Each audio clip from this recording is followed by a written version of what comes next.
guys, and welcome to another episode of Love Learns. This week we have Khiry. How are you doing? Not too bad, yourself? Good, thank you. Good. So let's tell people a little bit more about you. Who is Khiry? So my name's Khiry, I'm 33 years old and I'm a lupus warrior. Okay. And what is lupus? Lupus is an autoimmune disease which affects your immune system. Okay. Yeah. And how's that affected your life? It's affected it greatly because before I had lupus, I was going out playing football, I was just living life carefree as a teenager, and then once you get this condition, it kind of affects your whole life. Okay. And so how did you, what is your journey with this lupus? How have you... So it was 2009. My life was good. I was going to sixth form, I was playing football, I had a good family and friends, and everything was going well. I was at sixth form at the time, and then all of a sudden I just woke up one day with these joint pains, just randomly. I had no idea what it was, why it came. So what did I do? I didn't think anything of it at first. I just thought football, maybe just strained something, or I was just playing too much football. But after a certain amount of time, it was affecting me. I couldn't really walk properly.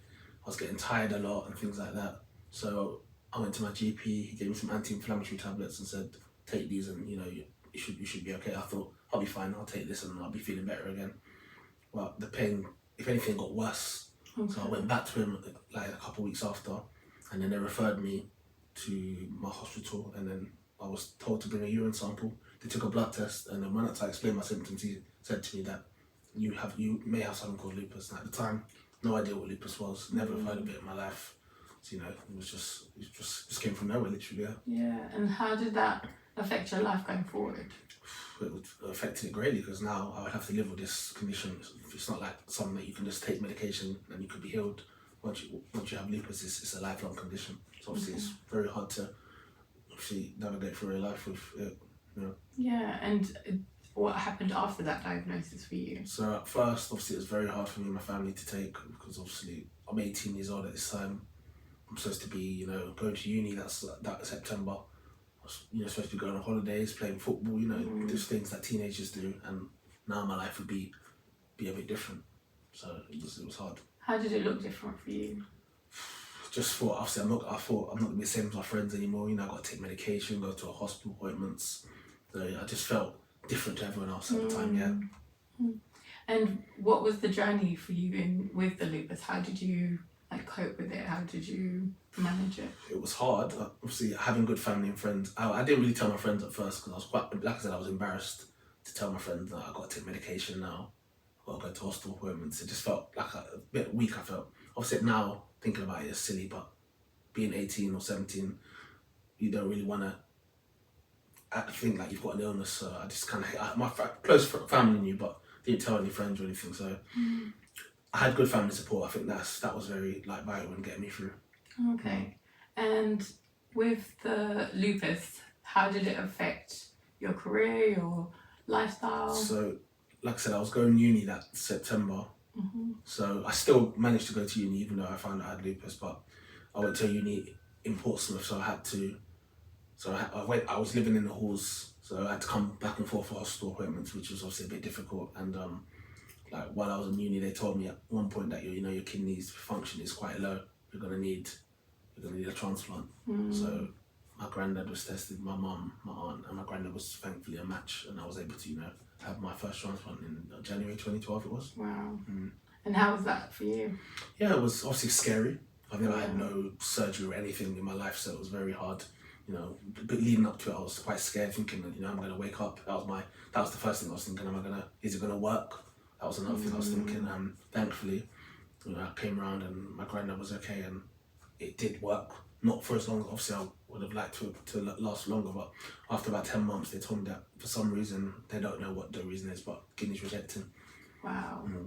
And how was that for you transitioning? It was heartbreaking once they told me that, because I thought this kidney would, I'll be able to get back to life and living life again, but unfortunately, it didn't last, and they said that you need dialysis while you wait for your next while you wait for another donor. Okay. And the transplant, after the transplant failed, what happened after that? So after the transplant failed, I was on dialysis. They put me on dialysis, and then my dad he was tested, and then thankfully he was a match. Okay. So in November 2013, my dad gave me my second transplant. Wow. Yeah. So you've had 2 transplants? 2 life donor transplants, yeah. Wow. Yeah, I know, right? Yeah, I know. That's a lot. It is a lot. It is. Yeah. And how have you been coping since the transplant? How's life been? Well, after the transplant, things was fine. I managed to go back to work. You know, I got my own place. I got a promotion at my work, so things were looking up for me until about 2018 is when I started to get some pain in the side. Randomly, I was out with my friend. He was getting married. I was supposed to be his best man, and I started to feel some discomfort in the side here. Didn't think anything of it. Went home, and then all through the night I couldn't sleep. The pain was just excruciating. I didn't know what it was, so I went to hospital, and they didn't know what it was. So it was like back and forth to the hospital. Took months to actually find out that I had something called lymphoma, which is like cancerous cells. So they finally found that out after about. So I think I went to the hospital in like the March, and it wasn't until like summertime or something. Wow. They actually were able to find out that I actually had lymphoma. So I had to have chemo and all these other different things to try and help. And thankfully it worked, and then I was in remission. So I came home and recovered for a bit, and then I managed to go back to work in 2019, like maybe 6 months later. And then, but unfortunately in 2019 I ended up having 3 heart attacks. So that was, another setback. Thankfully I managed to, come through that. And then 2020 I was in hospital again for a bleed on my spine because I was taking too many blood thinners. Oh wow. Yeah, then 2021 I was also in hospital again for steroid withdrawal. So I was like 3 months I was in the bed, I couldn't move my arms or legs or anything. I had to have rehab for like a month. Then 2022 I was in hospital again I had to have a ileostomy because I had a burst bowel and they had to cut a meter of it away and like let it heal before they done the reversal. So I had ileostomy for about 18 months before they reversed that, like last year sometime. And then so it's just been literally from 2018 to 2022, like 4 years I was just in the hospital, all these different problems, like I couldn't catch a break literally. Yeah, so what happened with your career? What happened with all of that? What happened? Well, after my heart attacks, then COVID came, so I couldn't really return to my job. And ever since then, I've just been in the hospital, so I've never been able to, actually do something properly because I just don't know what's going to happen next.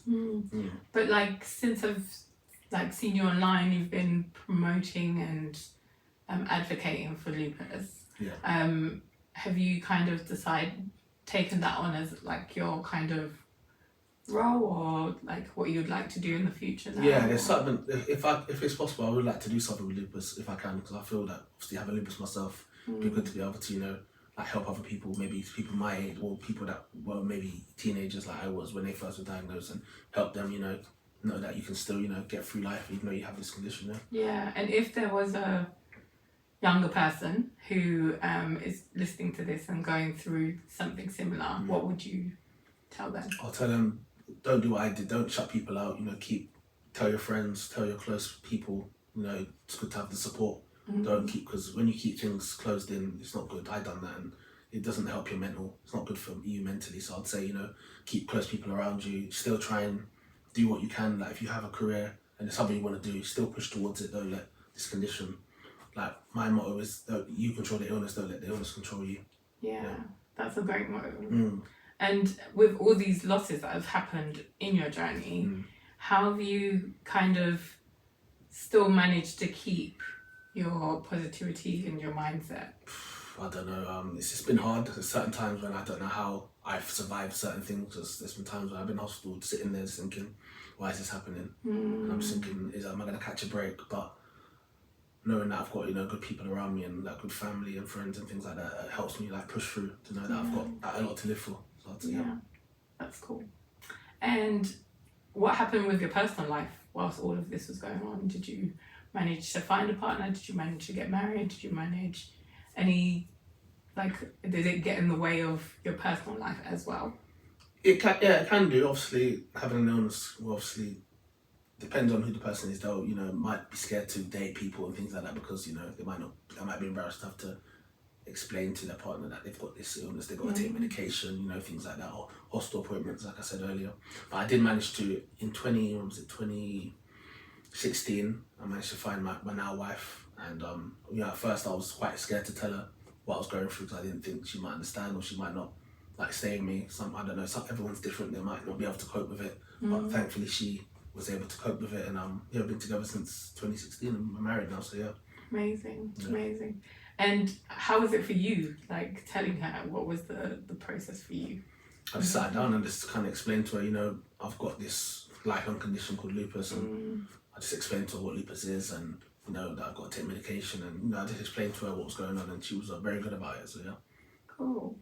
And if you had to like advise someone on dating with a chronic illness, what would your advice be? I'd say tell them straight away, because at first I didn't tell her, and then there's actually my mum that said to me, if you want to take things forward, you have to tell her. You can't not tell her. She's gonna find out eventually. So it's best to just be upfront from the start. So I'd say to anyone, just be upfront from the start. Tell them what you're going through, and obviously if they don't want to be with you, then they're not the right person for you. I'd say yeah. And how have you guys navigated through these illnesses? Because you guys got together in 2016, and from 2018 things started to get a little bit more crazy. Yeah. How did that affect your relationship? It's been very difficult. I'm not gonna lie. It's been obviously a lot of down times with me being in hospital. Like I said, 2019, I almost lost my life, and that was in itself, that was probably the worst moment of it all. But we've managed to get through, even though there's been many tough times. We managed to ride the storm, as they say, and still be together. Yeah. And as a black couple, do you find did you find it hard to express those things in the initial beginning, like those when problems came with the illness? Did you find it hard to open up to others, or was it kind of like you guys kind of just because you had your system, you knew who you could rely on? Yeah, I think, like I said, when I was younger, I did find it hard to express myself and talk about what I've been through. But as I've got older, I've managed to. I don't mind talking to anyone about my journey and things like that. I feel comfortable talking about it. So I say, with age, I think you feel more confident to explain. And like I said, I've got a good support system, which has always helped. Yeah. So it sounds like with you growing with the illness and growing into yourself as well, you've kind of come to a place where it's like you have more confidence in order to just be yourself. Yeah. Do you feel like your lupus helped that a little bit? Yeah, because like I said, when I was first diagnosed, I actually for years I was just saying I haven't got an illness. I was just thinking, in the back of my head, I'm fine, I'm not ill. So that was me for a couple of years. It took me a good couple of years to actually accept that I'm ill. So and then once I did accept it, then that's when I was able to process me being ill and move forward. And I think And how did that process look like for you? I think I just like I said, I managed to go to that young adult kidney group when we went to. So that was a help, meeting other people, not with just lupus, but people with kidney conditions as well, which was good. Because I didn't really, before the trip, I didn't really know. I think I knew you and maybe a few other people, but once I went to the trip, we started meeting other people, and then it felt good to be around people that that's similar situations as you. Yeah. And did you form any relationships or friendships there that kind of developed into something or into like a part of your support group? Yeah, so me and you, obviously, Ian, our Marcus as well. I'd say, I think that's the main people I'd say that I formed like good relationships from. Obviously, there was a lot of other people, but I'd say they were the main people that. And what made it easier to form like connections with those people? I don't know. I don't know. I think it just clicked. I think. Yeah. I don't know what it was. I think as soon as I met all of them. I think just clicked with them for some reason. We just got on. We had similar interests, and we just had a laugh. And I think. So do you still go to those groups, or have you kind of? Because I'm 30 plus now, I'm actually like a peer leader now instead. Oh, so instead of going to the trip as a patient, I'm like a helper now. Okay. Yeah. So that's. So you're giving back in the same. Yeah. Context. And how do you find that? Yeah, it's been good. I haven't really been able to go properly because of COVID and that, but I'm hoping to be able to go this in September, so I've been hoping to be able to go this year. Yeah. And I saw that you've also set up a group for lupus patients. Yeah. What's your like ambition and dreams for that group? Just to, like I said earlier, it's just to maybe help people, because there's a lot of people that have reached out to me since I've been doing things with lupus. Yeah. Like people that are newly diagnosed and they've asked for support and if I can help them with certain things. So I'm glad to be able to help other people. That's amazing. And what else would you like people to know about lupus, to know about kidney transplants, or anything? I just like people to know that it's not all doom and gloom. Obviously, it's hard having a long-term condition. It's not, I'm going to say it's easy, but I feel, because I've been going through it for so long, since I was 18, so I think with time I've kind of, accepted it now. Yeah. It's part of me, I can't change it, unfortunately. And I'll just say to people, you got, after a certain time you accept it, and then you'll be able to move forward, and still, like I said, still do whatever dreams you have to do, because it's still possible, always possible. And what are your dreams for the future then? My dreams are just, like I said, to do something within lupus will be to be able to help people that are going through similar things to me, like especially with the younger generation, that maybe teenagers or even people younger, because I know I've spoken to people that have got lupus and they're like teenagers or even kids like younger than that. So to be able to help other people, I think that's something I want to do, like helping people. Yeah. Awesome. Tell us a bit about how you met your wife and how that all happened for you. We actually met through Facebook. She actually added me on Facebook, and we started talking, and then we kind of met up and just kind of hit off straight away, to be honest. So yeah, it was through social media. Yeah. And how did you feel when you were getting into a relationship? Did you feel like it was your time to get into a relationship, or? Yeah, I would say yeah. I think it was the right time. I think I was at the right age, and I think I was ready to get in a relationship. Yeah. Yeah, and what did that look like for you? Like, were you looking for a relationship, or did it just kind of happen? I wasn't actually actively looking. No, I wouldn't say I was looking. I would just, obviously, if something came about, then yeah, but I wasn't actually looking for anything. No. Nice. And like, how did you feel about telling your partner about? It was difficult. I didn't at first. My mum was the one that actually said to me, "You have to tell her, because you can't not tell her. If you're gonna get into a relationship, she has to know everything about you." So I did eventually tell her, but I was a bit scared because I wasn't sure how she would take it. Everyone's different. Some people might have said, I'm not really to be with someone that's got a condition. So everyone's different, like I said. So it was a bit scary. And how long did it take you from like you guys meeting up to you telling her? I told her quite quickly. I think I even told her before we actually like were official, to be honest. Okay. So yeah, I think I told her, I'd say, yeah, I can't remember the exact time, but it wasn't long after we started talking. Yeah. Okay. And when you did tell her, how did she receive it? Well, she was very good about it. She was like, "It doesn't matter about your condition. I'm not with you because of your condition. I'm with you because of your condition. Obviously, it's part of you, and we're just still with it." Yeah. So that's awesome. Yeah, so it was good. It was good to hear that. Yeah. Have you ever been in relationships before that where they didn't accept? No, not really. No, I haven't really had too many relationships before that. Not anything long term anyway. So no. Yeah. No, I'd say this is the first proper relationship I had. Yeah. That you felt like okay. Comfortable. Yeah. Yeah. And how like for someone who is going into dating or who has fears about telling their partner, how would you like coach them to have that conversation? I'd say just be honest with them. Tell them from the beginning, I've got this condition and it's lifelong, or just explain to them what it is. Yeah. And obviously, if they're not willing to accept you, then they're not the right person for you. Then you just have to move on. But if they do accept you, then you've got a good person there. Yeah. Yeah. And if they do accept it, and there are hard times, like you said in your previous episode, there was so many obstacles after a certain point. Yeah. How do you manage those instances with them? It's hard. Like I said, it's very hard to deal with certain situations, especially if you're in hospital and stuff like that. Being separated from them is obviously very hard, and I had a lot of times where we've been separated.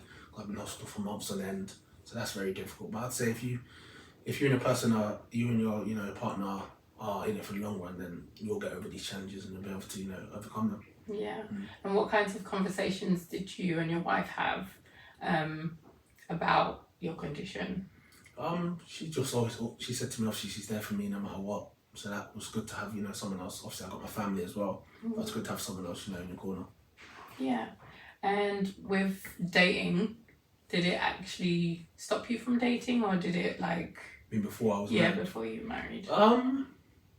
Yeah, I'd say when I was younger, when I first was diagnosed, 17, 18, those times I didn't really want to speak to anyone, because then you'd have to, explain to them about your condition. But as you get older, you realise that, it's part of you, you have to, you're allowed to be happy, and you will find someone that accepts you for who you are. Yeah. It sounds like your journey's kind of been like accepting, then life could go on after that. So if there is someone in a position where they're finding it hard to accept, what would be like the top 3 things you could recommend for them to kind of get closer to that point? I would say have to talk to people, like I said before. Keep talking.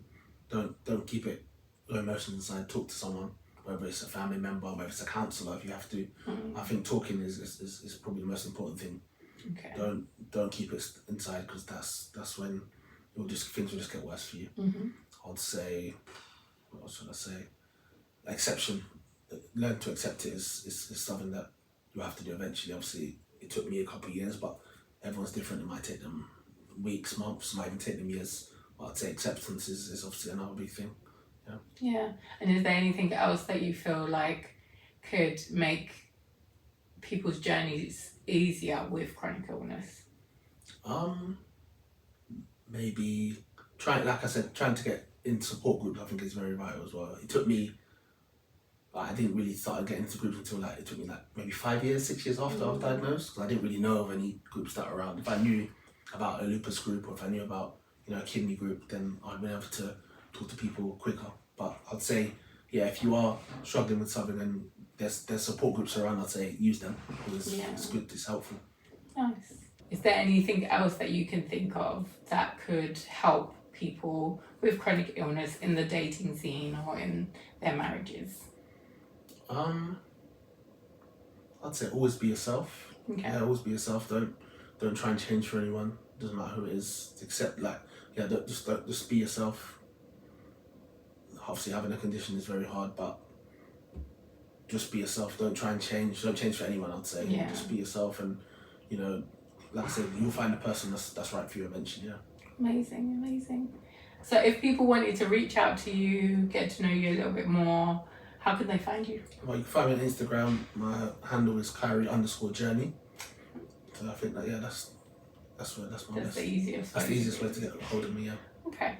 And I'll put that in the show notes, guys, so that if you do want to reach out to Khiry, get to know a little bit more about him, or even find out more about the lupus groups that he's running or part of, or even kidney groups that he's part of, feel free to just message him and get in touch. On that note, guys, I'm gonna love and leave you, so I will see you next week. Take care, guys. Okay, bye. Bye.